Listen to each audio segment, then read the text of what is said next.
চালে বার বার পরাজিত হতে লাগলেন যুধিষ্ঠির, একে একে হারাতে লাগলেন ধন রাজ্য এবং পঞ্চভ্রাতাকে। আবার চাল, এবার দূতপন দ্রৌপদী।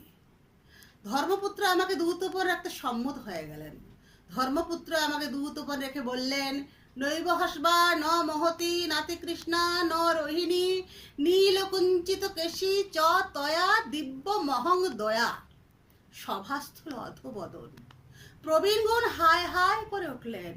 সভাস্থল অধবদন। প্রবীণগণ হায় হায় করে উঠলেন। আবার যথারীতি হার। এবার দুর্যোধনের অট্টহাসি, হা হা, প্রতিশোধ, ইন্দ্রপ্রস্থের প্রতিশোধ। বিদুরকে বলেন, যাও দ্রৌপদীকে নিয়ে এসো সভা ঘরে, আমাদের দাসীগিরি করবে। বিদুর প্রত্যাখ্যান করে বলল, মূর্খ, এ পাপ কার্য থেকে বিরত হও, নইলে